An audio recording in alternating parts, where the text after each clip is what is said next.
할렐루야. 새롭게 주일 예배 오신 여러분 환영합니다. 우리 앞뒤 잡음 바라보시면서 고백하실 때 하나님이 우리의 소망 되십니다. 그렇게 인사 나누실까요?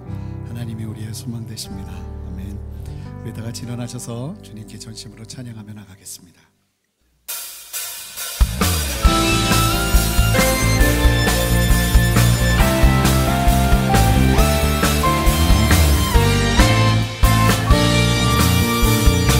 고백합니다. 태산을 넘어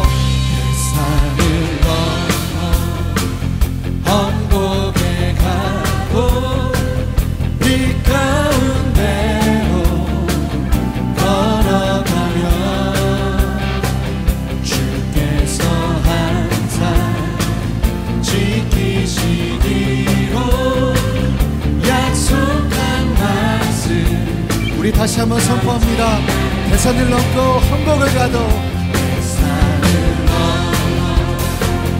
언곡에 가고 빛 가운데로 걸어가며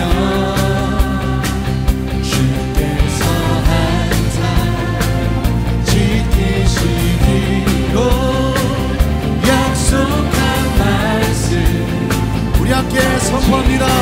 하늘의 영광, 하늘의 영광, 하늘의 영광, 나의 맘속에 차고로 넘쳐. 할렐루야를 힘차게 불러 영원히 주를. 캄캄한 밤에 다닐지라도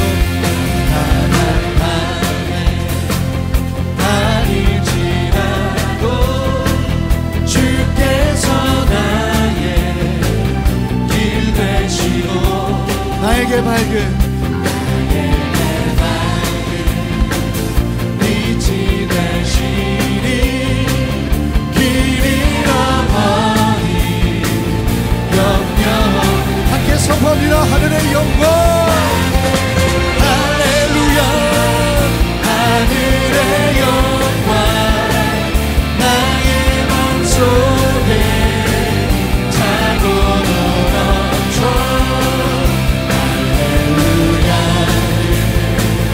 힘차게 불러 영원히 주를 찬양. 할렐루야.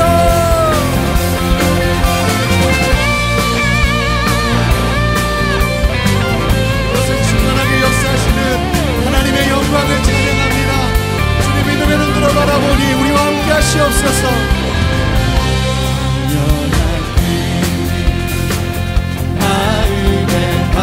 함께 믿음의 눈들어 명랑한 천국 바라보고. 아멘. 힘차게 날마다 빛에 할렐루야. 교회여 힘차게 선포합시다. 하늘의 영광, 하늘의 영광, 나의 맘속에 차고로 넘쳐. 할렐루야를 힘차게 불러 영원히 주를. 함께 하늘의 영광, 하늘의 영광, 하늘의 영광, 나의 맘속에 차고로 넘쳐.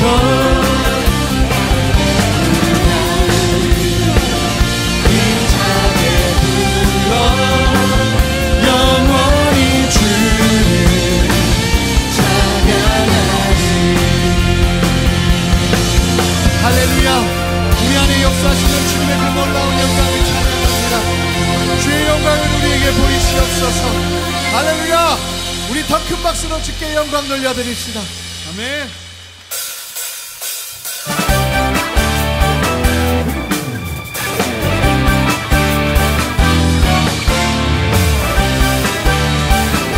우리 함께 마음을 다해 선포합니다. 주임 임재하시는 곳에 우리 함께 찬양하리. 일어나 기쁨으로 소리 높여 찬양해. 주 임재하시는 곳에 임재하시는 곳에 우리 함께 찬양하리. 일어나 기쁨으로 소리 높여 찬양해. 내 영혼 노래하며 내 영혼 노래하며 춤추게 하시네. 기쁨의 이유 되시는 주님. 임재하시는 곳에 우리 함께 찬양하리. 일어나 기쁨으로 소리 높여 찬양하리. 한 번 더 고백합니다. 주 임재하시는 곳에 우리 함께 찬양하리. 일어나 기쁨으로 소리로 내 영혼 노래하며 내 영혼 노래하며 춤추게 하시네. 기쁨의 이유 되시는 주님. 임재하시는 곳에 우리 함께 찬양하리. 너의 기쁨으로 소리로 다시 한번 주 임재하시는 곳에 임재하시는 곳에 우리 함께 찬양하리. 너의 기쁨으로 소리 높여 찬양해. 선포합니다.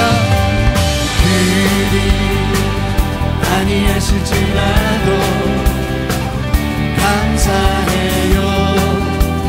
주님 뜻을 믿기 때문이죠. 우리 함께 선포합시다. 그리 아니하실지라도 그리 아니하실지라도 사랑해요. 협력해서 선을 이루어요. 함께 고백합시다. 언제나 나를 향한 신실한 사랑. 우리를 향한 그 크신 사랑. 우리가 함께 높이며 주를 찬양해. 할렐루야. 하나님께 영광. 다시 한번 선포합니다. 그리 아니하실지라도 그리 아니하실지라도 감사해요. 아멘. 주님 뜻을 믿기 때문이죠. 선포합니다. 그리 아니하실지라도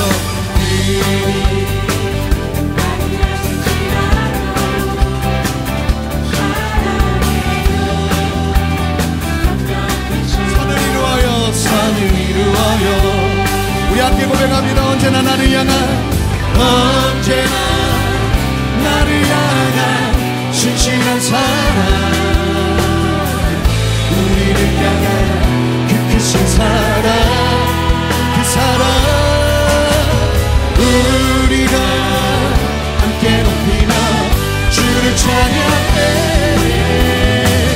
할렐루야. 하나님께 영광. 함께 두 손을 들어 함께 두 손을 소리로 두 손을 들고서 소리 한 번 더 두 손을 들고서 소리 높여 찬양해. 할렐루야. 우리 안에 역사하시는 주님, 찬송받게 합당하신 주님의 영광을 찬양합니다. 주님의 다스리심을 찬양합니다. 할렐루야. 네. 우리 자리에 앉아서 계속 주님 찬양하며 나가겠습니다.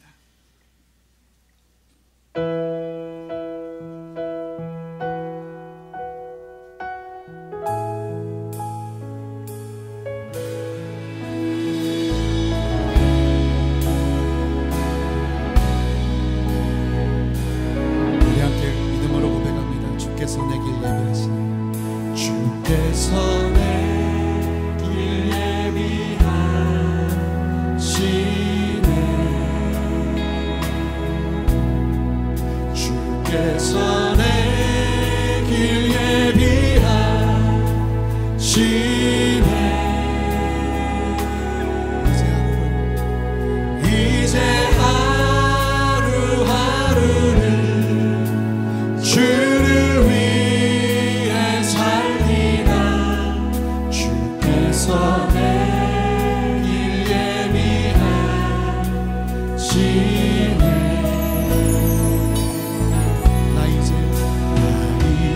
주를 따라가려네.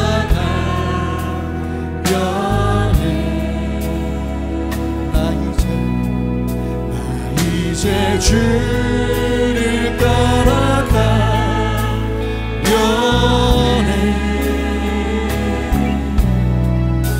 세상 죄길 버리고 생명 길을 찾았네. 주를 따라가. 우리 다시 한번 고백합니다. 주께서 내 길 예비하시네. 주께서 내 길 예비하시네. 언제나 주께서 내 길 예비하시네. 주께서 내 길 예비하시네. 나의 하루하루 이제 하루하루를 주를 위해 살리라. 주께서 내 길 예비하시네. 우리 영어 가사로 고백합니다. I know the Lord, The Lord has made a way for me.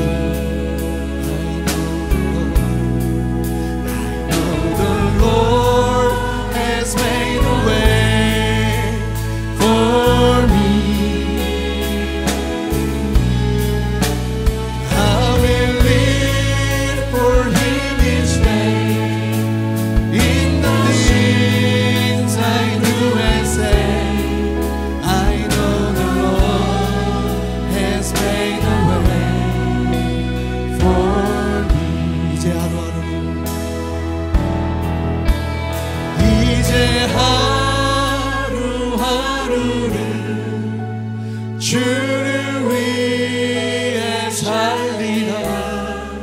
주께서 내 길 예비하시네.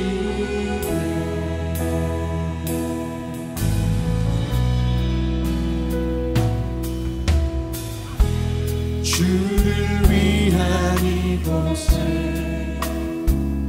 예배하는 자들 중에 그가 찬들이 없어 주님께서 슬퍼하시네. 주님이 찾으시네. 주님이 찾으시는 그 한 사람 그의 배자. 내가 그 사람 되기 간절히 주께 예배하네. 함께 고백합니다. 주 은혜로 주 은혜로 이곳에 서 있네. 주 임재에 엎드려 절하. 그 어느 것도 그 어느 것도 난 필요 없네. 주님만 경배. 주 은혜로 주 은혜로 이곳에 서 있네. 주 임재에 엎드려 절하.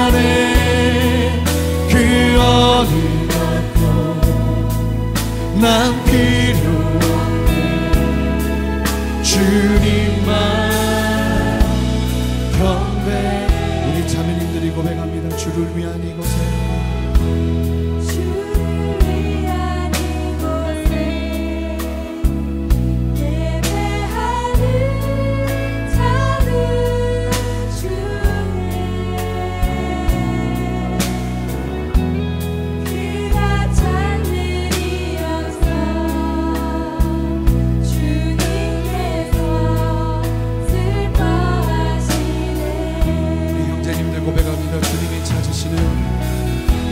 주님이 찾으시는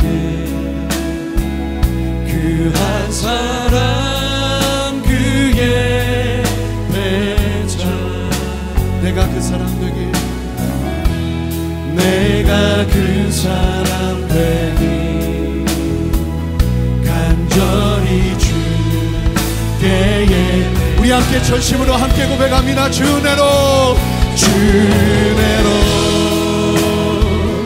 이곳에 서 있네 주인제에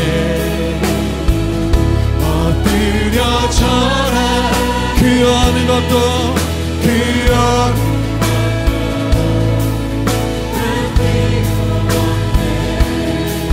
주님만 우리 목소리 높여 주내로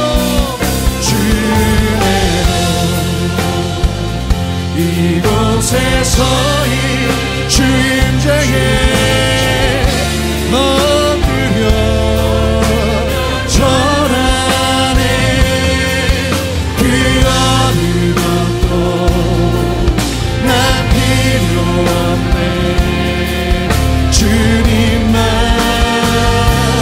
경내 우리 두 손을 높여 들고 이 땅에 오직 주밖에 없네 그 무엇도 나를 채울 수 주님의 평안 내 안에 있네 그 누구도 우리 목소리 다시 한번 고백합니다. 이 땅에 오직 이 땅에 오직 주밖에 없네 채울 수 주님만 나를 채우네 주의 평안 아멘 그 누구도 빼앗을 우리 두 손을 들고 성도님들 강력하게 선포합니다. 이 땅에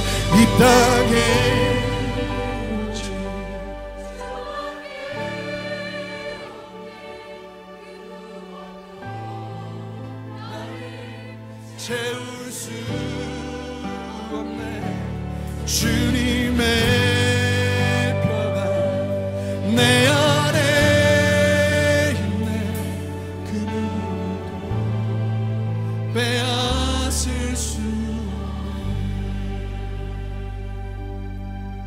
우리 함께 주님 앞에 기도하며 나갈 때 우리의 인생의 유일한 소망 예수 그리스도만 바라보며 나가오니 이 시간도 주의 은혜를 더하여 주셔서 주님 바라보는 나의 믿음 연약하여지지 않도록 주님 나를 굳세게 말씀으로 세워 주시옵소서. 그렇게 소망하는 사람들마다 함께 두 손을 들고 주님의 은혜를 간절히 사모하며 기도하며 나가겠습니다. 함께 기도하시겠습니다. 주님 우리 안에 역사하시는 신실하신 하나님을 찬양합니다. 이 시간도 목마른 마음으로 주님 바라보니 하나님 우리의 예배 가운데 역사하시고 자정하여 주셔서 하나님의 주되심과 하나님의 역사하심과 하나님의 다스리심만 바랍니다. 구원의 반석 되시며 기쁨의 근원 되신 하나님, 우리 영혼에 성령의 생기를 부어주시고 영광의 빛을 비춰주시는 주님의 은혜를 찬양합니다. 공고한 심령을 말씀의 능력으로 깨워 은혜의 때를 살아가게 하시고 주님의 사랑 안에서 그 풍성함을 누리게 하시니 감사합니다. 사랑의 주님, 이 시간 세상 풍파에 지친 우리의 몸과 마음을 내려놓고 주님을 예배합니다. 무거운 죄의 짐을 주님께 맡기며 따스한 주의 손을 붙잡고 나아갑니다. 사랑과 용서로 우리를 감싸시고 긍휼과 자비로 우리의 연약함을 덮어 주옵소서. 후회와 탄식 속에 드리는 눈물의 회개를 받아주시고 그리스도의 보혈로 성결케 하여 주시옵소서. 소망의 하나님, 고난의 신비 속에 주님의 사랑을 나타내시고 새 일을 행하시는 주님의 역사를 바라봅니다. 말씀의 능력으로 새 힘 주시고 기도와 간구로 거룩한 열매를 맺게 하실 주님을 기대합니다. 세상적인 성공을 취하게 바빴던 욕심 버리고 완전하신 하나님, 오직 하나님 한 분만을 구하며 나아가오니 생수의 강으로 채워 주옵소서. 세상의 유혹과 시험 앞에서 영적인 집중력과 우선순위를 지켜 예수 이름의 기적과 승리를 경험하는 삶이 되게 하여 주시옵소서. 가장 비천한 삶의 자리에서 가장 거룩한 제단을 쌓아 영광의 주님을 예배하는 예배자 되게 하여 주옵소서. 믿음의 반석 위에 세워주신 새로운 교회를 축복합니다. 거룩한 성소에서 흘러나온 깊고 넓은 은혜의 강물이 부흥의 물결이 되어 이 나라와 민족을 덮으며 열방 가운데로 흘러가게 하여 주옵소서. 온 교회가 영적인 체질로 변화되어 겸손과 사랑으로 서로를 세워주며 세상에 속하였으나 세상을 사랑하지 않는 거룩한 영성으로 쓰임받게 하여 주시옵소서. 나라와 민족을 위해 기도하오니 어지럽고 혼탁한 세상 속에서 진리의 빛을 비춰 주옵소서. 믿음의 선진들처럼 기도로 이 땅의 아픔과 상처를 치유하는 교회 되도록 성령의 불을 내려 주시옵소서. 이 시간 말씀 전하시는 한옥 목사님을 주님의 강한 팔로 붙들어 주사 선포되는 말씀마다 믿고 순종하여 우리의 삶은 더욱 간결해지고 하나님의 선하신 뜻은 더욱 분명해지는 축복의 시간 되게 하여 주시옵소서. 하나님의 신실하신 사랑을 아름다운 목소리로 찬양하는 성가대의 찬양을 기뻐 받아주시고 삶의 곡조로 영원히 주님만을 높이는 삶이 되게 하여 주시옵소서. 그렇게 우리 예배 가운데 임하시고 역사하실 주님을 기대하오며 살아계신 예수님의 이름으로 기도합니다. 아멘. 할렐루야. 주일 2부 예배 오신 성도님들을 환영하고 축복합니다. 오늘도 우리로 말씀으로 충만케 하실 주님 기대하며 우리 옆에 계신 분들과 이렇게 인사하겠습니다. 성령 충만하세요. 성령 충만하세요. 성령 충만하세요. 이 시간 우리 서로를 환영하고 축복하는 시간 갖겠습니다. 우리 함께 서로를 바라보며 주님의 사랑으로 고백하겠습니다. 축복합니다. 축복합니다. 주님의 이름으로 축복합니다. 주님의 사랑으로 이곳에 모인 주의 거룩한 자녀에게 주님의 기쁨과 주님의 사랑이 충만하게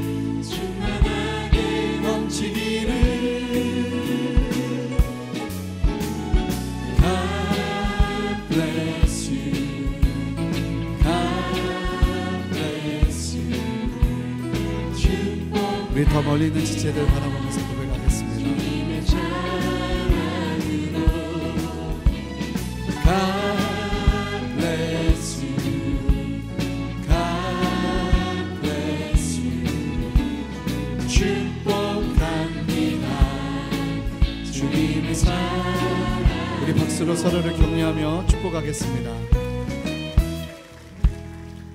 2019 정교인 체육대회 해피투게더 시즌 7이 이번 주 토요일 광명에 위치한 노은 다목적 운동장에서 열립니다. 이번 전교인 체육대회는 추억의 운동회를 테마로 청백전으로 진행되며 다채로운 프로그램으로 온 교회 성도들이 하나됨을 누리는 축복된 시간이 될 것입니다. 혹시 참여를 원하시지만 아직 공동체에 소속되지 않으신 분들께서는 안내데스크에서 신청해 주시면 감사하겠습니다. 또한 같은 장소에서 초등학생을 위한 뉴젠 프로그램도 함께 진행됩니다. 풍성한 추억의 운동회를 위해 상품 후원도 받고 있습니다. 자원한 마음으로 동참해 주시면 감사하겠습니다. 이날은 최대한 개인 차량 이용은 자제해 주시고 교회에서 준비한 전세버스를 이용해 주시기 바랍니다. 좋은 날씨 속에서 은혜로운 시간이 되도록 성도님들의 많은 기도와 참여를 부탁드립니다. 새가족 89기 1주차 교육이 오늘 낮 12시 7층 새로운 홀에서 있습니다. 대상이 되시는 새가족분들은 꼭 참여해 주시기 바랍니다. 새로운 대화스쿨에서 신청자를 모집합니다. 성경적으로 건강한 대화를 배워 가정을 아름답게 세우기 원하는 성도님들의 많은 지원을 바라며 자세한 사항은 주보를 참고해 주시기 바랍니다. 65세 이상의 성도들을 위한 에버그린 가을 야유회가 10월 24일에 진행됩니다. 가을 야유회의 장소는 제천입니다. 함께 가을 야유회를 가실 에버그린 성도님들께서는 반드시 안내데스크에서 신청해 주시기 바랍니다. 자세한 사항은 주보를 참고해 주시기 바랍니다. 성가대에서 함께 하실 성도님들을 모집합니다. 교회 등록 6개월 이상 되시고 공동체 순예배에 성실하게 참여하고 계신 성도님이시라면 누구나 참여하실 수 있습니다. 관심 있는 성도님들께서는 많이 지원해 주시기 바랍니다. 10월 9일 수요일은 국가 공휴일인 관계로 새벽 예배 및 수요 기도 예배가 진행되지 않습니다. 이제 성가대 특순 후에 한옥 목사님께서 하나님 말씀 증거해 주시겠습니다.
요셉이 관원장의 꿈을 해석하다.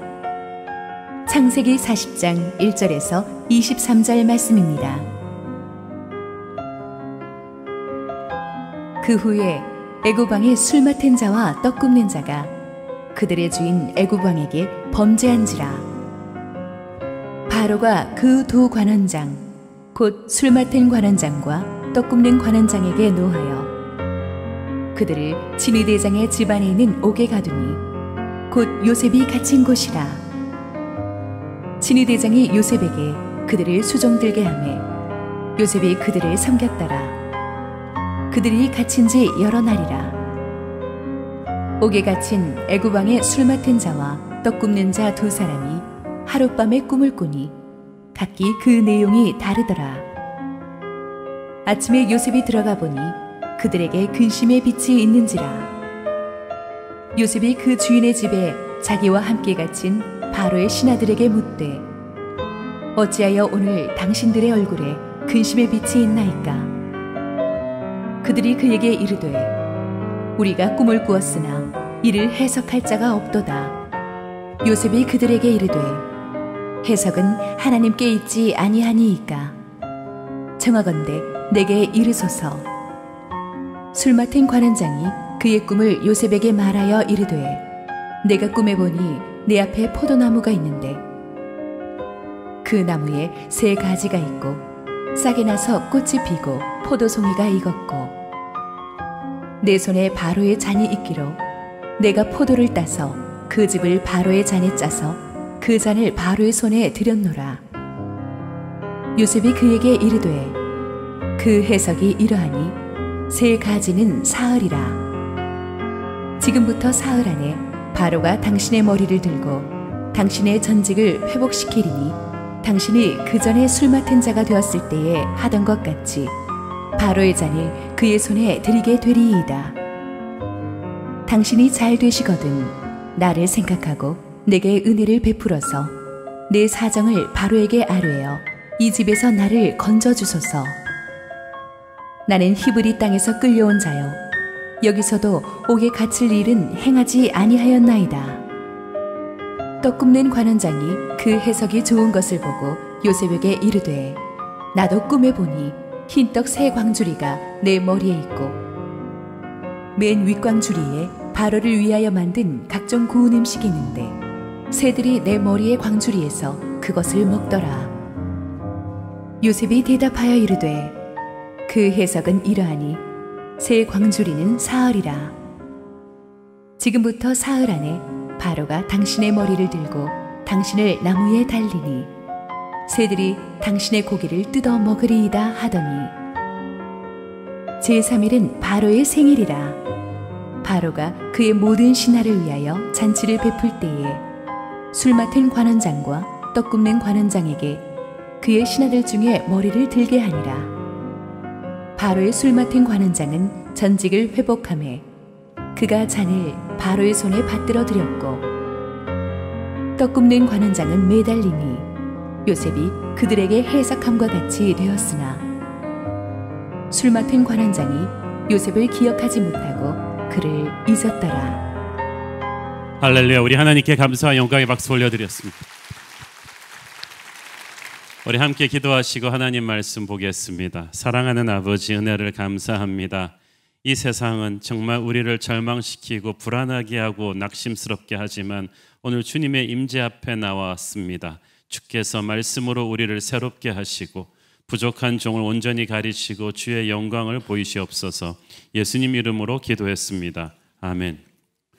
지난주 본문에서 우리는 이 바로의 친위대장 보디발의 집안 살림을 총괄하던 요셉이 정말 뜻밖의 사건으로 감옥에 던져지는 이야기를 살펴보았습니다. 20대 중후반 청년으로서 정말 쉽지 않은 그 불같은 정욕의 유혹을 이겨낸 요셉이었지만 그의 올바른 선택은 보상받기는커녕 오히려 주인 마님을 성폭행하려 했다는 청천벽력 같은 누명을 뒤집어 쓰고 감옥에 던져지게 하고 말았습니다. 요셉은 형들에게 인신매매 당해서 노예로 끌려오는 것이 최악의 상황인 줄 알았는데 거기서 이제는 더 떨어져서 감옥의 죄수가 됩니다. 우리 인생에도 보면 우리가 생각하는 이거보다 더 나쁜 상황이 있을까 생각했는데 더 나쁜 상황이 있는 경우가 있어요. 우리가 그러나 광야길을 지나고 있다 할지라도 하나님께서는 약속의 땅을 준비하고 계십니다. 시련 속에도 기적은 오고 있으며 고통 중에도 복이 오고 있습니다. 우리는 아직 보지 못하고 있을 뿐이지 하나님은 절망 속에서 희망의 서곡을 준비하십니다. 새벽에 동이 트기 전이 가장 어두운 것처럼 어쩌면 약속의 땅이 가장 가까워왔을 때 우리 인생은 더 큰 암흑으로 들어가는지 모르겠습니다. 요셉이 갇힌 감옥은 보통 감옥이 아니라 친위대장 보디발의 집에 있는, 그러니까 왕의 최측근에 있었던 VIP 정치범들이 수감되는 특별 감옥이었다고 했습니다. 하나님은 그 감옥에서 요셉이 간수장의 신임을 받는 영향력 있는 존재가 되게 하셨습니다. 그리고 그 모든 것은 요셉의 새로운 미래를 열기 위한 하나님의 세팅이었습니다. 1절, 3절 읽습니다.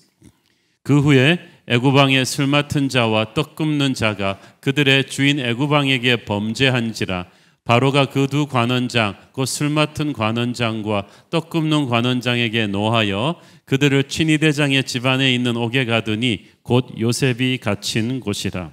자, 여기서 애굽 왕의 술 맡은 관원장과 떡 굽는 자를 단순히 왕의 웨이터 또는 주방장 정도로 생각해서는 안 됩니다. 항상 독사를 염려하던 제국의 왕은 가장 믿을 수 있는 신하들로 자기의 음식과 포도주를 최종 점검하게 했습니다. 요즘 우리가 새벽기도 큐티 때 묵상하고 있는 느헤미야도 페르시아 왕의 술 관원장이었습니다. 단순히 술만 준비하는 것이 아니라 24시간 왕의 곁을 지키면서 때로는 왕에게 조언도 해주는 거의 요즘으로 치면 청와대 의전비서관 정도 이상의 그런 중요한 직책이었습니다. 그런데 그런 요직에 있던 사람들이 하루아침에 감옥에 떨어졌어요. 성경은 그들이 주인인 애굽 왕에게 범죄했다고 말하지 어떤 죄인지는 말하지 않아요. 영어 성경에 보니까 they offended their master, 왕의 심기를 건드렸다 그렇게 돼 있고 2절에서는 그래서 왕이 그들에게 분노하셨다고 돼 있습니다. 최측근에 있으니까 왕의 총애를 받기도 하지만 자칫 잘못하면 또 왕의 분노를 사기도 하는 것 같습니다. 또 왕궁에는 여러 권력 세력들의 다양한 그 파워 게임이 있었는데 아마 그들 간의 알력과 모함으로 인해서 이들이 선을 잘못 탔는지 왕의 최측근에 있는 그들이 또 감옥에 떨어졌을 가능성도 있습니다. 어쨌든 권력의 자리란 그렇게 위험하고 허무한 거죠. 근데 중요한 것이 그들이 떨어진 감옥이 하필 요셉이 있던 그 특별 감옥이었다는 거죠. 성경은 그곳이 요셉이 갇힌 곳임을 강조하면서 이들 두 사람과 요셉의 만남이 아주 특별한 하나님의 섭리임을 강조해 줍니다. 4절 읽습니다. 친위대장이 요셉에게 그들을 수종들게 하매 요셉이 그들을 섬겼더라. 그들이 갇힌 지 여러 날이라. 요셉에게 친위대장 보디발이 그 두 관원장을 맡겨서 함께 지내게 했습니다. 친위대장 보디발이 이로 미루어 보아 비록 감옥에 요셉을 가두기는 했지만 계속해서 요셉을 챙기고 있었음을 알 수가 있죠. 지난주에도 말씀드렸지만 이미 보디발은 자기 아내의 행실이 좋지 않았던 것과 자기 아내의 모함에 요셉이 빠졌을 확률이 매우 높다는 것을 잘 알고 있었습니다. 그러나 그렇다고 그 사실을 공개적으로 인정하게 되면 자기 아내는 물론 자기 가문은 만인들 앞에서 치욕을 당하게 되고 자기는 왕의 최측근 관리로서 그 위치를 유지할 수가 없게 됩니다. 그래서 할 수 없이 보디발은 요셉을 감옥으로 보낼 수밖에 없었지만 요셉의 인품을 신뢰하고 믿었기 때문에 뒤에서 계속 요셉을 잘 챙겨주었던 것 같습니다. 왕궁 사정에 정통했던 보디발은 이 두 관원장이 수감될 때 한 사람은 억울한 사람이고 한 사람은 나쁜 사람이라는 것을 짐작하고 있었을 것입니다. 보면 항상 이렇게 나쁜 사람과 억울한 사람이 함께 고난을 받는데 그래서 바로 왕이 일단 두 사람을 이 특별 감옥에 보낸 뒤에 곧 옥석을 가리려 한다는 것을 알고 있었습니다. 왕의 최측근 인사들이기 때문에 이들의 거취 문제는 굉장히 예민한 감자였어요. 그래서 이 보디발이 지혜롭고 정직한 요셉에게 이 두 사람의 관리를 부탁했는데 보디발이 한 일이지만 이것은 하나님의 섭리였습니다. 이 두 사람의 인연으로 인해서 훗날 요셉이 바로에게 발탁되는 결정적인 계기가 됩니다. 그래서 보니까 해답이 의외로 엉뚱한 곳에 있었어요. 요셉은 아마 노예 생활에서 감옥 생활로 떨어지면서 점점 자기 인생이 안 좋아지고 있다고 생각했을 거예요. 내 인생이 다운그레이드 되고 있다고 생각했을 것입니다. 그러나 실은 하나님께서는 그의 인생을 다운그레이드가 아니라 업그레이드 시키고 있었어요. 항상 하나님이 우리 길을 점점 더 좋은 길로 인도하고 계신데 눈앞에 보이는 상황만 보면 우리가 하나님을 잘 이해할 수가 없어요. 여러분 그 드라이버로 나사 한번 이렇게 돌려서 집어넣을 때요. 가까이서 보면요. 이게 들어가는 건지 나오는 건지 헷갈릴 때가 있습니다. 나사만 보고 있으면요. 이게 나와야 되는데 들어가는 것 같은 그러나 실은 들어가고 있는 거예요. 하나님께서 우리의 인생을 점점 꼬아가시는 것이 아니라 점점 풀어주고 계십니다. 점점 내려보내시는 게 아니라 실은 올리시고 있는데 우리가 그것을 잘 감을 못 잡아요. 하나님은 감옥에서부터 단순히 요셉을 구할 뿐 아니라 애굽의 운명을 바꾸고 하나님의 구원 역사를 풀어갈 위대한 그 역사의 실마리를 풀어가고 계셨습니다. 여러분의 인생이 하나님과 동행하고 있는데도 지금 점점 더 안 좋아가는 것처럼 느끼실 분이 있을 것입니다. 그러나 그건 느낌이지 사실이 아닙니다. 우리가 하나님의 손을 놓지 않고 있다면, 하나님과 함께 걸어가고 있다면 어둠 속을 간다 할지라도 하나님은 여러분의 인생을 점점 더 좋은 곳으로 인도하고 계십니다. 두 관원장은 요셉의 미래를 준비하기 위해 존재한 거예요. 요셉은 예수님을 상징하는 인물이죠. 세상은 예수님의 역사를 위해서 움직입니다. 하지만 요셉이나 예수님이나 그렇다고 해서 오만하게 행동하지 않았어요. 그들은, 요셉과 예수님은 장차 위대한 하나님의 사명을 감당할 존재이면서도 때가 올 때까지 자신에게 주어진 작은 일에 최선을 다했어요. 총리 대신이 될 요셉이 노예 생활에 충실합니다. 감옥 생활에 충실합니다. 위대한 하나님의 아들, 인류를 구원할 메시아 예수님이 30년 동안 한 나사렛의 목수 생활에 충실합니다. 저는 이 점을 여러분이 주목해야 된다고 생각합니다. 4절에 요셉이 그들을 섬겼더라. 그들이 갇힌 지 여러 날이라. 요셉이 자기에게 주어진 책임인 죄수들을 섬기는 일을 건성건성하지 않았다는 거예요. 정성을 다했다는 뜻입니다. 보디발의 집에서도 그랬고 감옥에서도 그랬고, 요셉은 어느 부서를 보내건 어느 회사를 보내건 무슨 일을 맡기든 태도가 한결같습니다. 요셉에게 하나님이 다른 죄수들을 섬기게 했다는 사실이 중요합니다. 하나님께서 우리 인생이 뜻하지 않은 고난 속으로 떨어질 때 우리로 하여금 비슷한 상황에 있는 다른 사람들을 섬기게 하실 때가 많습니다. 나도 고통스러워 죽겠는데 다른 고통스러운 사람들을 섬기게 하십니다. 감옥이 억울한 사람들 투성이에요. 요셉도 그 중에 하나였죠. 가장 억울한 사람이죠. 너무나 깨끗하게 살았는데 주인마님을 겁탈하려 했다는 정말 수치스러운, 말도 안 되는 누명을 뒤집어 쓰고 감옥에 던져졌어요. 보통 사람이 이 정도 억울한 상처를 입고 바닥에 떨어지면요, 분노와 자기 연민에 빠져서 넋이 나갑니다. 아무것도 못합니다. 자기 상처 치유하느라고 아마 모든 자기 감성적, 육체적 에너지를 다 써버릴 거예요. 고통이 우리를 그렇게 이기주의자로 만들지 않습니까? 내 코가 석자다, 내가 남의 아픈 거 봐줄 틈이 뭐 있냐, 자기 상처에만 매몰된 이기주의자로 만드는데 요셉은 달랐어요. 그 억울한 마음을 털어버리고 다시 일어나서 기도하더니 자기 상처는 그대로 주 은혜로 끌어안고 자기에게 맡겨진 다른 사람들을 섬기기 시작합니다. 자기도 죄수인데 다른 죄수를 돌보는 거예요.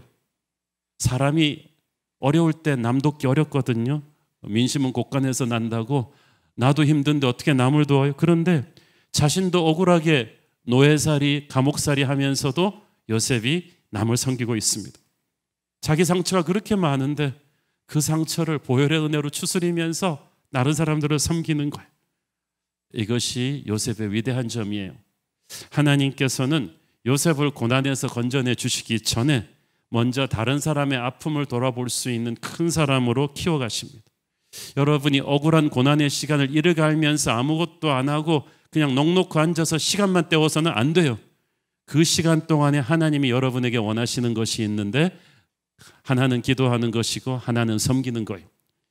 고난 중에 있는 요셉이 자기 고난에만 집중하지 않고 다른 사람들의 상처를 돌봐주고 있을 때 요셉의 상처는 하나님께서 돌봐주고 계셨습니다.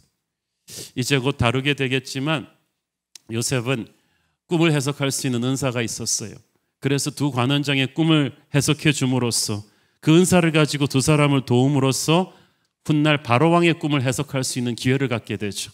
그러니까 남을 도움으로써 요셉 자신의 고난으로부터 탈출하는 계기가 된 거예요.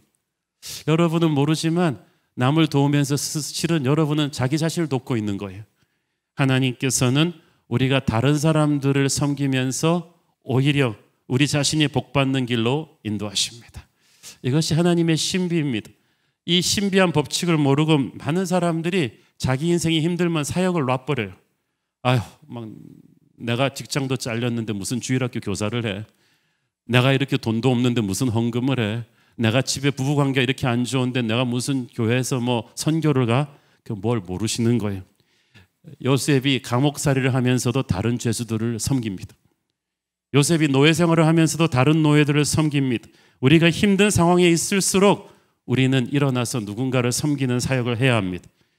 힘든 상황에 여러분이 매몰되어 있으면 있을수록 분노와 자기 연민에 빠져가지고 아이고 내 팔자야, 나는 슬퍼, 나는 불쌍해, 누가 나 안 살려주나 그러고 있지 말고, 오히려 여러분의 힘든 상황을 탈출하는 열쇠는 힘든데도 불구하고 예수 이름으로 일어나는 거예요. 그래서 여러분에게 주어진 오늘 하루를 힘차게 사는 것입니다. 여러분 앞에 있는 작은 하나님의 사람을 돌보는 거예요. 나는 마크 주커버크 같은 사람이 와서 투자 안 해주나 그 생각하기 전에 바로 앞에 있는 구멍가게 김 사장님한테 잘하세요. 기도 응답을 기다리는 동안에 여러분이 누군가의 기도 응답이 되어주기를 바랍니다. 억울하고 힘든 마음을 다 참고 성령의 능력으로 녹여내면서 요셉이 다른 죄수들을 섬겼을 때 하나님이 요셉의 새로운 미래를 열어주셨어요.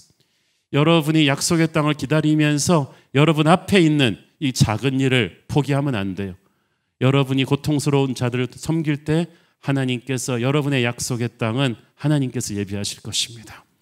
저희 교회가 약속의 땅을 위해서 기도하고 2년 동안 준비하고 있지만 많은 교회들이 건축을 하면서 모든 것을 건축에다 올인합니다. 긴축 예산을 하면서 구제 줄이고 선교 줄이고, 저는 그거는 무의미한 건축이라고 생각해요. 우리는 약속의 땅을 가는 동안에도 우리 옆에 보내주시는 가난하고 연약한 이웃들과 미자립 교회와 선교지를 돕는 손길을 늦추지 말아야만 합니다. 우리가 할 수 있는 사람들을 섬겨야죠. 그 가운데 우리의 약속의 땅은 하나님이 준비하실 것입니다. 늘 여러분은 그런 생각을 하시고 어려운 고난의 시간에 오히려 여러분이 누군가의 기도 응답이 되어주기를 바랍니다. 기회가 왔습니다. 두 관원장이 꿈을 꿨어요. 5절 7절 읽습니다. 옥에 갇힌 애굽왕의 술 맡은 자와 떡 굽는 자 두 사람이 하룻밤에 꿈을 꾸니 각각이 그 내용이 다르더라. 아침에 요셉이 들어가 보니 그들에게 근심의 빛이 있는지라. 요셉이 그 주인의 집에 자기와 함께 갇힌 바로의 신하들에게 묻되 어찌하여 오늘 당신들의 얼굴에 근심의 빛이 있나이까. 두 관원장이 같은 날 밤에 각각 다른 꿈을 꾸는데 꿈이 너무나 무섭고 뭔가 쿵 하는 거였어요. 이 두 관원장에게 있어서는 지금 미래가 굉장히 불안해요. 아직 형이 결정되지 않았고 왕이 당분간 형을 유보하고 놔둔 상태이기 때문에 이렇게 형편이 안 좋을 때는 우리는 미래를 기대하는 게 아니라 두려워하게 되죠. 그런데 그 꿈의 내용이 자기들 느낌상으로도 자기들의 미래 운명과 직결된 것 같으니까 불안한데 해석이 안 되니까 더 불안해요.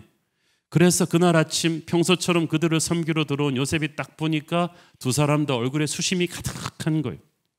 이것은 요셉이 그만큼 남을 잘 섬기는 사람이었다는 얘기입니다. 보통 자기 고통에 너무 취해 있는 사람은 남의 고통을 잘 못 알아봐요. 나도 힘드네, 지금 난 네 힘든 거 챙기게 생겼어. 그런데 요셉은 자기도 억울하고 근심스러운 마음이 많지만 두 사람의 근심 어린 낯빛을 놓치지 않았습니다. 이것은 정치 감각이 아닙니다. 진심으로 사랑하고 섬기는 마음이 없으면 이런 통찰력이 나오지를 않아요. 저는 여러분이 고난 속에서 다른 사람들을 섬길 때 그냥 몸만 섬기는 게 아니라 그들 마음속에 있는 괴로움과 슬픔까지도 감지할 수 있을 정도로 그들을 사랑하기를 바랍니다. 그러면 하나님께서 남들이 볼 수 없는 걸 보게 해주신 거예요. 그래서 요셉이 그들에게 당신들이 왜 그러십니까? 질문을 던진 거고 요셉의 진정성을 깨달은 그들이 마음을 연 것입니다. 8절 읽습니다. 그들이 그에게 이르되 우리가 꿈을 꾸었으나 이를 해석할 자가 없도다.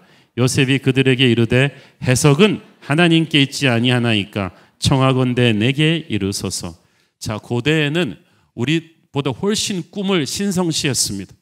특히 높은 지위에 있는 사람들이 꾸는 꿈은, 왕이 꾸는 꿈이나 총리가 꾸는 꿈은 그 나라의 운명과 직결되어 있다고 해서 함부로 다루지 않았어요. 그래서 꿈을 해석해주는 국가 부서가 따로 있었어요.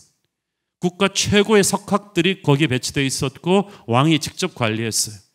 그래서 그 정도 꿈 해석가들의 그 컨설팅을 받으려면 바로 왕이나 그 위에 최고 장관들이나 받을 수 있었죠. 그런데 이 술관원장들 이 정도 급들도 고위층이니까 그 사람들의 도움을 받을 수 있었는데 문제는 이 사람들은 감옥에 있어서 그런 해석가들의 도움을 받을 수 없으니까 전전긍긍하고 있던 차였습니다.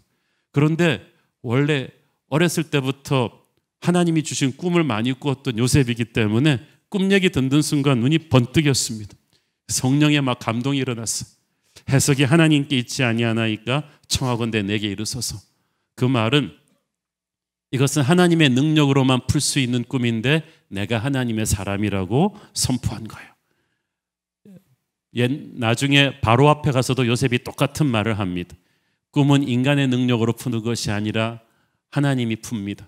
미래는 하나님이 결정하시는데 나는 하나님의 사람이라고 선포했습니다. 자, 그렇지만 관원장들 입장에서는요, 아무리 꿈 해몽 때문에 스트레스를 받고 있었다 한들 한때 최고 권력을 누렸던 그들이 일개 히브리 노예한테 꿈 해석을 맡긴다는 게 이게 보통 자존심 상하는 일이 아니에요. 방금 말씀드렸듯이 애굽에서 꿈 해석은 국가 최고의 엘리트들이 하는 건데 이 어린 히브리 노예가 뭘 알겠어요. 그러나 그들은 그동안의 요셉의 섬김을 받으면서 그런 사랑과 겸손을 받아본 적이 없어요. 그리고 이 청년의 언행에서 이 사람이 보통 사람이 아니라는 것을 느끼고 있었죠. 그러니까 요셉이 뿌린 평소의 그 섬김의 씨앗이 위기의 순간에 그들의 마음을 열었습니다. 그래서 그 관원장들은 순순히 요셉에게 꿈 얘기를 해줍니다. 먼저 술 맡은 관원장이 자기 꿈 얘기를 합니다. 내가 꿈에 포도나무를 보았어. 거기에 3가지가 있었는데 그 포도나무 가지에 열린 포도를 따서 내가 즙을 짜서 포도주를 만들어서 왕에게 바쳤다. 이 꿈이 무슨 의미겠느냐? 요셉이 그 꿈을 듣자마자 바로 해석합니다. 하나님의 능력이 충만한 사람은 힘든 일도 쉽게 해요. 하나님이 주신 지혜가 그 순간에 임했습니다. 요셉은 술관원장의 꿈이 축복의 꿈이라는 걸 알았습니다. 꿈에서 본 그 나무의 3가지는 3일의 기간을 상징하는데 3일 후에 바로왕이 당신의 잃어버린 직위를 회복해 줄 것입니다. 당신의 신원이 회복될 것이고 모든 명예가 다시 돌아올 것입니다. 그러니까 관원장이 너무 좋아하고 입이 확 벌어졌는데 바로 타이밍을 놓치지 않고 요셉이 부탁 하나를 합니다. 14절 15절 읽습니다. 당신이 잘 되시거든 나를 생각하고 내게 은혜를 베풀어서 내 사정을 바로에게 아뢰어 이 집에서 나를 건져 주소서. 나는 히브리 땅에서 끌려온 자요 여기서도 옥에 갇힐 일은 행하지 아니하였나이다. 요셉은 이때까지 한 번도 자신의 억울함을 이렇게 호소한 적이 없었습니다. 하나님 빼고는 아마 사람에게는 처음 하는 것 같아요. 요셉은 나름대로 자기가 기다리던 하나님의 때가 지금이 아닐까라고 확신했습니다. 바로왕의 최측근 술관원을 자기가 돌보게 된 것, 그리고 그의 꿈을 해석하게 된 것, 3일 후에 그가 방면될 거라는 하나님의 계시, 이 모든 상황은 하나님이 내게 주신 기회가 아닐까 생각했습니다. 그래서 술관원장한테 간절히 부탁했어요. 당신 방면되거든 나를 기억하라. 내가 억울하게 노예 생활을 하고 감옥으로 떨어졌는데 나를 여기서 나가게 해달라고 부탁했습니다. 요셉도 알았습니다. 워낙 자기가 뒤집어 쓴 죄목이 컸잖아요. 바로의 오른팔 친위대장 보디발의 아내를 겁탈하려 했다는 혐의를 뒤집어 썼기 때문에 이걸 풀어줄 수 있는 사람은 최고 권력자 바로왕밖에 없어요. 그러니까 이 술관원장은 자기가 3일 후에 방면될 거라는 좋은 꿈 해몽도 해줬겠다. 요셉한테 그동안 받은 섬김의 은혜도 있겠다. 또 이 청년의 눈빛이 너무 애절하니까 아마 분명히 그랬겠죠. 걱정 붙들어매. 내가 나가기만 하면 자네 방면을 위해서 힘써보지. 그렇게 약속했지 않았겠습니까? 그렇게 좋은 덕담이 오고 가는 걸 옆에서 지켜보고 있던 떡 굽는 관원장이 안 물어봤으면 좋았을 텐데 그럼 내 꿈 해석도 좀 해줄래? 나는 어떻게 될까? 아마 좋은 결과를 기대하고 얘기했겠죠. 흰떡 광주리, 새 광주리가 내 머리에 있었는데 맨 윗광주리에는 바로왕을 위해 구운 음식이 있었는데 왕을 위해 구운 음식을 새들이 와서 쪼아 먹어버렸어. 이 꿈은 무슨 뜻이지? 요셉이 그 꿈도 듣는 순간 바로 해석해 줍니다. 술관원장 때와는 달리 너무 안 좋은 꿈이에요. 사흘 후에 바로왕이 당신을 처형할 것이다. 그리고 그 당시는 왕의 진노를 받고 처형된 사람은 그냥 장사 지내주지 않습니다. 나무에 매달아서 새들이 와서 시신을 쪼아먹게 만드는 아주 무서운 벌을 내리는데 당신에게 그런 형이 내릴 거라는 거야. 이 꿈 해석을 듣고 아마 빵 굽는 관원장 그 자리에서 기절했겠죠. 그리고 3일 동안 아마 그냥 죽은 것 같이 지냈을 거예요. 3일이 지나서 바로의 생일이 되었습니다. 우리도 옛날부터 왕의 생일이 되면 국가적으로 많은 죄수들을 방면해주는 특별 사면령이 내리곤 했는데, 애굽의 경우는 죄수들을 방면하는 특별 사면령도 내리지만 동시에 미루어두었던 중죄인들의 사형을 집행하는 날이기도 했어요. 그래서 희비가 엇갈리는 날인데 요셉의 해석대로 바로의 생일날 3일 뒤 술 맡은 관원장은 복원돼서 예전의 주의를 되찾았고 떡 굽는 관원장은 비참하게 처형되었습니다. 자, 여기까지는 모든 것이 요셉의 해석대로 되었는데 정작 요셉 자신의 일은 요셉이 바란 대로 풀리지 않았습니다.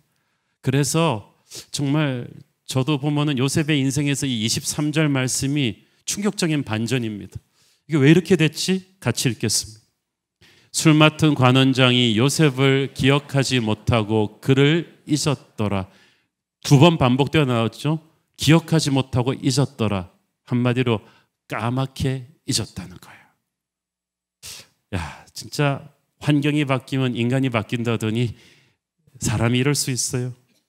아쉬울 때는 그렇게 젖은 낙엽처럼 달라붙던 사람이 급한 불 끄고 나면은 그냥 안면 몰수해 버리는 케이스. 지금 술 관원장이 바로 그렇습니다. 이 사람이 요셉한테 이럴 수 있습니까? 감옥에 있을 때 요셉이 그 사람에게 어떻게 했습니까? 그 돌봐주었던 정성을 생각한다면, 미래가 불안해서 떨고 있었을 때 그렇게 좋은 꿈 해석을 해주었는데, 자기 좀 구명해달라고 그렇게 간절한 눈빛을 보냈는데 좀 도와줘야지 추록하자마자 다시 옛자리로 복귀하면서 요셉을 어떻게 이렇게 까맣게 잊어버릴 수 있을까요? 저는 그렇지만 술 관원장의 입장에서는 또 이렇게 생각해 볼 수도 있다고 봅니다. 비록 기적같이 복직되었다고는 하나 자기랑 같이 수감되었던 떡 굽는 관원장은 처형되는 것을 봤잖아요. 죽음의 문턱에서 간신히 살아났으니까 당분간은 왕의 눈밖에 나는 일이 없도록 정말 숨만 쉬면서 살지 않았을까요? 말 한마디 행동 하나하나가 조심스러웠을 텐데, 아니 자기 코가 석자인 그 상황에서 감옥에 갇힌 히브리 노예의 무죄함을 바로 왕 앞에 가서 어떻게 지금 얘기한단 말입니까? 조금 분위기가 가라앉으면 내가 그때쯤 얘기해야지. 그렇게 하면서 하루하루 조심스레 살아가다가 그만 요셉의 일을 잊어버리게 되었을 것입니다. 어쨌든 가엾은 요셉은 그런 사실도 모른 채 술 맡은 관원장이 복직되는 그 순간부터 하루하루 애타게 감방의 문만 보면서 좋은 소식이 오기를 기다렸을 것입니다. 밖에서 말발굽 소리만 나면은 간절히 일어나지 않았겠습니까? 바로 왕의 최측근을 어려울 때 내가 도와주었으니 그가 이제 은혜를 갚겠지. 그러면 나의 선행을 보상받을 기회가 오겠지. 그런데 하루 이틀, 일주일, 2주일, 한 달, 2달이 가도 아무 소식이 없어요. 기대가 무너지면서 요셉은 고개를 푹 떨구고 다시 감옥에 돌아갑니다. 계절이 바뀌어도 소식이 없이 2년이 흘러갑니다. 도대체 이 가엾은 요셉의 고난은 언제쯤 끝날 것입니까? 지금 이게 1일 드라마라면요, 이쯤에서 아주 슬픈 음악이 흘러나오면서 그 요셉의 그 눈물방울을 쫙 이제 카메라가 클로즈업 하겠죠. 그리고 다시 감옥 생활로 돌아갑니다. 여러분, 제3자가 읽어도 이 애틋한 이 상황을 보면서 여러분은 어떤 마음이 드십니까? 그러나 술관원장은 요셉을 잊었어도 하나님은 잊지 않으셨습니다. 세상은 우리를 잊어도 하나님은 우리를 잊지 않으십니다.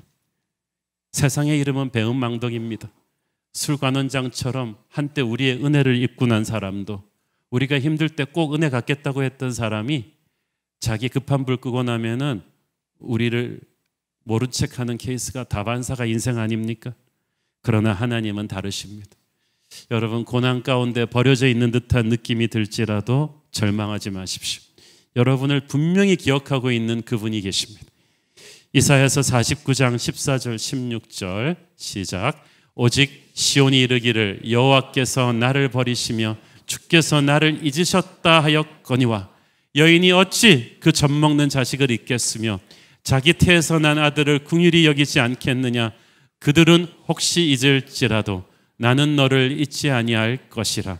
내가 너를 내 손바닥에 새겼고 너의 성벽이 항상 내 앞에 있나니. 할렐루야. 저는 이 말씀을 읽을 때마다 그냥 눈에 눈물이 쿵 옵니다. 그들은 혹시 너를 잊을지라도 나는 너를 잊지 않았다. 세상은 우리 서류를 제일 밑바닥에다 쳐박아 버려도 하나님은 항상 우리의 사정을 하나님 눈앞에 놓고 보고 계십니다. 항상 가슴에 새기고 계십니다. 그러므로 세상이 여러분을 잊어버려도 여러분은 주님에게 기억되고 있다는 사실을 믿으십시오.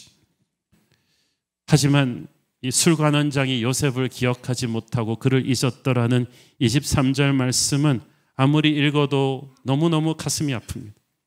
우리 인생에도 보면요, 희망이라도 안 주면 좋았을 텐데 힘든 광야를 탈출할 수 있는 기회가 눈앞까지 왔다가 사라져갈 때 얼마나 맥이 빠지는지 모릅니다. 그래, 이 사람이야 라고 마침내 같이 가려고 하는데 내게 실망을 주고 떠나버립니다. 아, 이제 살았다 싶은데 아직은 아니야 그러면서 출구가 다시 닫혀버립니다. 요셉의 광야 생활을 보면 몇 번씩 이런 패턴이 나와요. 이전에도 막 살 길이 보이는 것 같은데 뜻밖의 변수를 말미암아 다시 추락해요. 사다리가 놓여가지고 달려갔는데 가는 순간에 사다리를 누가 치워버렸어요. 보디발의 집에 들어가서 이제 주인의 신임을 얻어서 이제 좀 편히 살려구나 싶은데 청천벽력 같은 주인마님한테 걸려가지고 억울한 누명을 쓰고 감옥에 떨어졌어요. 감옥에서도 이제 바로왕의 측근 술관원장의 꿈을 잘 해석해서 그 사람의 이제 중재로 살아나갈까 싶었는데 또 그가 나를 잊어버려서 감옥으로 돌아갑니다. 그래서 요셉의 인생을 보면은요, 그래요. 아니 뭐 날 약 올리시는 것도 아니고 차라리 희망의 사인이라도 주지 마시지. 구원해 주시려다가 다시 절망의 구렁텅이로 다시 넣으시는 건 뭐지? 왜 나의 광야 탈출은 계속 유보되는 거지? 왜 하나님께서 이 시점에서 요셉의 광야 탈출을 다시 2년을 미루셨겠습니까? 모르면 모르되 첫째, 저는 하나님이 이 요셉이 광야를 탈출하는 과정에서도 하나님을 완전히 의지하기를 원하셨던 것 같습니다. 요셉이 하나님의 사람이긴 했지만요, 조바심이 나고 견디기 너무 힘들어지니까 옛날에 아브라함처럼 약간 무리수를 둔 것 같아요. 감옥에서 술관원장을 정성껏 섬기고 그의 꿈을 풀어주고 이 모든 것이 하나님의 은혜였지만 요셉이 생각한 거예요. 내가 이렇게 최선을 다했으니까 이 사람이 나의 하나님이 되어줄 거라고 믿었어요. 그래서 하나님한테 해야 될 기도를 이 술관원장한테 다 한 거예요. 그리고 그가 바로왕 앞에 가서 이 문제를 풀어줄 거라고 믿었어요. 그리고 만약 그대로 일이 풀렸더라면 요셉은 아마 자기의 정성과 노력으로 되었다고 믿었겠죠. 우리가 광야에서 많이 겸손해졌다고는 하지만 겸손해지면서 막판에 너무 조급해져서 이렇게 우리의 힘으로 무리수를 두는 경우가 있습니다. 우리의 재주와 우리의 계획과 인맥을 총동원해서 광야 탈출을 위해서 몸부림을 친 다음에 불안하니까 기도도 해야죠. 그러면서 기도를 아이스크림 위에 토핑처럼 얹어버리고 다 만든 음식에 양념처럼 기도를 뿌려요. 그리고 하나님 이제 됐죠? 이제 해주세요라고 합니다. 그러면 일이 돼도 하나님께 온전한 영광을 돌리지 않습니다.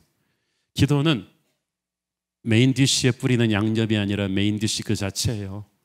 하나님은 우리 인생을 끌려가는 객차가 아니라 우리 인생을 주도하시는 기관차이십니다.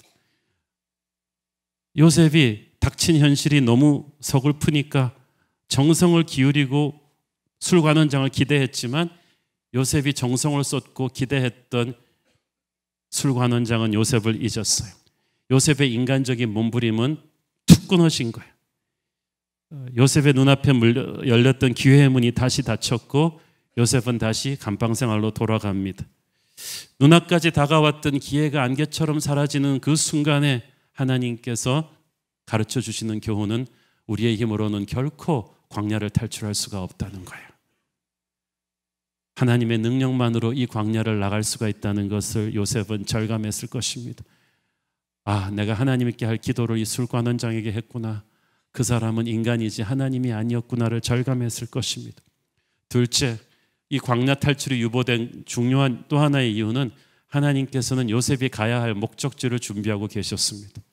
하나님께서 우리가 광야를 탈출하는 타이밍을 결정하시는 중요한 팩터가 두 가지가 있는데, 하나는 우리를 준비하시지만 또 우리가 광야를 탈출해서 갈 약속의 땅을 준비하세요. 요셉이 지금 가야 될 목적지는 애굽의 왕궁이고 바로 왕인데, 문제는 바로 왕이, 애굽의 왕궁이 지금은 요셉을 만날 준비가 돼 있지 않아요. 대주국의 바로 왕이 매일매일 처리해야 될 일이 얼마나 많아요. 수십 수백 개 그 케이스들이 올라와 있을 텐데, 최근까지 감옥에 갇혀 있다가 간신히 복원된 이 술 관원장의 읍소가 무슨 감동이 있겠어요. 그것도 애굽에 수십만의 노예가 있는데 하나같이 다 억울한데, 그것도 친위 대장의 부인을 겁탈한 혐의로 들어가 있는 노예를 위한 술 관원장의 읍소가 바로 왕한테 얼마나 어필하겠습니까? 그리고 모든 게 또 잘 풀려서 바로가 그때 요셉을 방면해 주었다 한들, 요셉은 감옥에서 풀려나는 것이지 노예 생활에서 해방되는 건 아닙니다. 억울하게 인신매매 당해서 노예로 팔려왔다고나 하나 그렇지 않은 노예가 애굽에 어디 있겠어요? 그거 다 해방시켜주면 애굽은 노예가 없어지는 거예요. 나라가 존재할 수가 없어요. 요셉도 그걸 알았기 때문에 술관원장한테 어필할 때도 이 감옥에서 풀어달라는 말만 했지 노예 생활에서 해방시켜달라는 말은 하지 못했어요. 그거는 불가능하다는 것을 요셉도 알고 있었어요. 하지만 생각해 보세요. 요셉이 지금 그냥 감옥에서 풀려나서 다시 노예로 돌아간다고 칩시다. 이미 보디발의 집으로 가기는 어려워요. 그렇죠? 그러면은 보디발 같이 좋은 집, 좋은 환경에서 노예 생활하기 쉽지 않아요. 이미 주인마님 겁탈 혐의를 뒤집어 쓴 빨간 줄이 쫙 그어진 노예로, 다른 애굽의 노예로 평생을 살아야 했던 거예요. 그러면 평생 요셉은 고향에 두고 온 가족들도 만나지 못하고, 그러면 요셉을 통해서 아브라함 때부터 이어지는 믿음의 가문을 향한 하나님의 위대한 계획은 끝나버리는 거예요.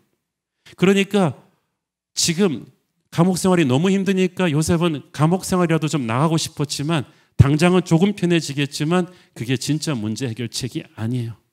그래서 하나님이 최고의 응답을 주시기 위해서, 요셉을 위해서, 하나님의 계획을 위해서, 애굽의 운명을 위해서 가장 최고의 답을 주시기 위해서 설익은 광야 탈출을 유보시키는 것입니다. 그래서 아직 밥을 더 익히시는 거예요. 사랑하는 여러분, 우리도 그럴 것입니다. 지금 너무 힘드니까 조금 편해지겠다고 차선책이라도 내가 좀 살고 싶지만 그게 하나님의 위대한 계획이 아닙니다. 그래서 하나님을 믿어야만 합니다. 최고 권력자 바로가 요셉을 만나려면요, 뭔가 바로가 좀 아쉬운 게 있어야 돼요. 그런데 지금 바로는 아쉬운 게 없어요. 그렇지만 2년 후는 달라질 거예요.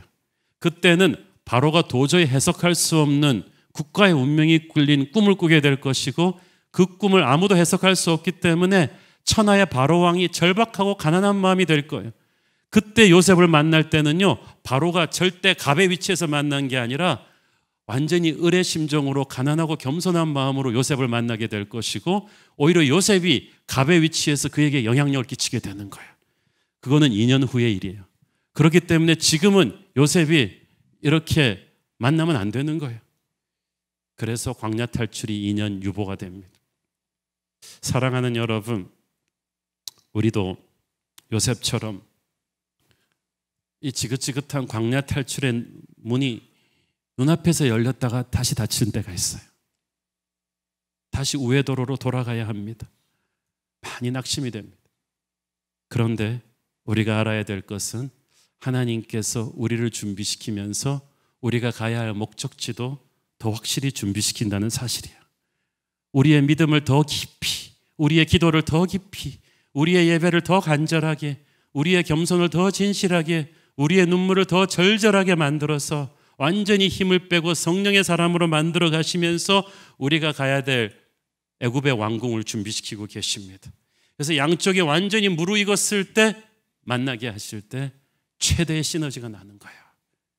그러므로 이 광야 시간을 잘 보내야만 합니다. 광야의 시간이 이해할 수 없이 연장될 때 우리는 맥이 빠져서 지나가는 돌 아무거나 걷어차면서 이제는 될 대로 되라는 심정으로 주저앉아 낙심하고 포기하기 쉽습니다. 그러나 그것은 마귀가 원하는 방법이에요.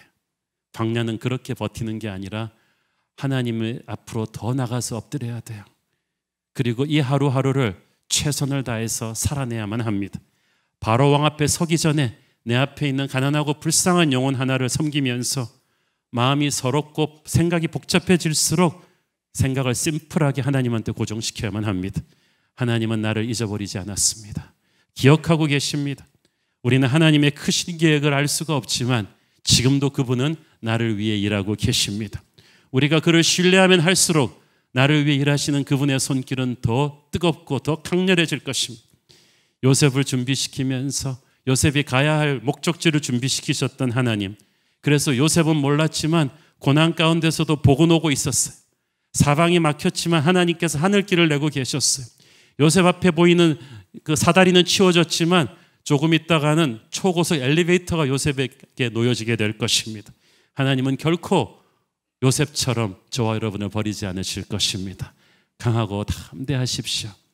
기도하겠습니다. 주님, 은혜를 감사합니다. 하나님, 우리 인생이 요셉처럼 점점 꼬이는 것 같고 더 문들이 닫혀가는 것 같은 광야 탈출의 희망이 계속해서 유보되는 것 같은 절망 속에 사로잡힐 때 주님 앞에 더 엎드리게 하여 주옵소서. 하나님을 의심하지 않게 하여 주옵소서. 주님, 요셉을 건지셨듯이 우리도 건지실 줄 믿습니다. 예수님 이름으로 기도했습니다. 아멘. 다 함께 일어나셔서 봉헌 찬양 드리겠습니다. 은혜 아니면 살아갈 수 없네. 은혜 아니면 살아갈 수가 없네. 호흡마저도 다 주의 것이니 세상 평안과 위로 내게 없어도 예수, 오직 예수뿐이네. 은혜 아니면 살아갈 수 없습니다. 은혜 아니면 살아갈 수가 없네. 호흡마저도 다 주의 것이니 세상 평안과 위로 내게 없어도 예수, 오직 예수뿐이네. 크신 계획, 크신 계획 다 볼 수도 없고 작은 고난에 지쳐도 주께 묶인 나의 모든 삶 버티고 견디게 하시네. 크신 계획 다 볼 수도 없고 크신 계획 다 볼 수도 없고 작은 고난에 지쳐도 주께 묶인 나의 모든 삶 버티고 견디게 하시네. 은혜 아니면 살아갈 수가 없네. 나의 모든 것 다 주께 맡기니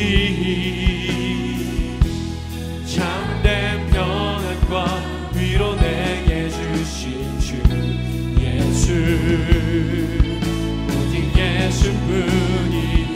함께 믿음의 두 손을 들고 성령의 새바람, 성령의 새바람 이 땅에 불어오소서.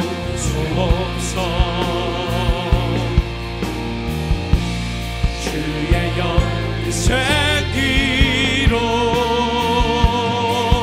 그 이름 다시 살리사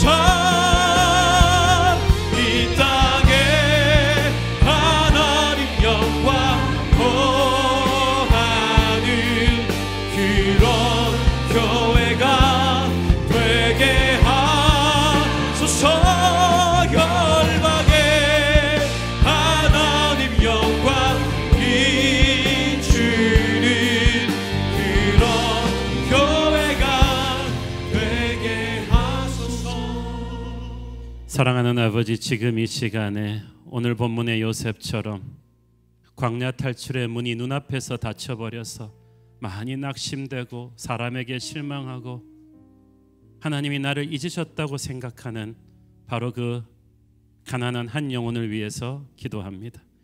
우리 성도 가운데 그런 분이 지금 있다면 오늘 우리 주님께서 요셉을 붙드셨던 그 손으로 붙들어 주시옵소서. 나는 너를 잊어버리지 않았다고 말씀하여 주옵소서. 세상은 너를 버리고 사람들은 네게 등을 돌렸으나 나는 결코 너를 잊지 않았다. 여인이 자기 자식을 잊지 않듯이 나는 너를 잊지 않았고 너를 손바닥에 새겼다. 너의 서류는 밑바닥에 있는 것이 아니라 바로 내 눈앞에 있다. 내가 너와 함께 할 것이다. 꿈이 좌절되었다고 실망하지 마라. 너의 꿈은 좌절되었으나 너를 향한 나의 꿈은 살아있다. 내가 너를 지킬 것이다. 인도할 것이다. 너를 위한 약속의 땅을 준비할 것이다. 주님의 말씀 듣고 다시 일어나는 역사가 있게 하여 주옵소서. 이 나라와 이 민족을 불쌍히 여겨 주시옵소서. 나라 사정이 점점 더 어둠 속으로 빠지는 것 같습니다. 그러나 하나님께서 반드시 이 민족을 버리지 않으실 줄 믿사오니 아름다운 하나님의 나라로, 서로 사랑하는 나라로, 하나님의 비전을 감당할 나라로 반드시 다시 회복시켜 주시옵소서. 우리 교회를 통하여 이 땅을 새롭게 할 요셉 같은 다음 세대 인물들을 키워 주시옵소서. 받은 은혜 감사하며 드리는 헌물의 손길들을 축복하시고 지금은 살아계신 우리 주 예수 그리스도의 은혜와 하늘아버지 사랑과 성령님 감동하심과 교통하심과 축복하심의 은혜가 지금은 이해할 수 없는 광야 속에 있지만 하나님의 신실하심을 믿고 일어서기를 소원하는 사랑하는 모든 성도들 머리 위에 지금부터 영원토록 함께 계시기를 축원하옵나이다. 아멘.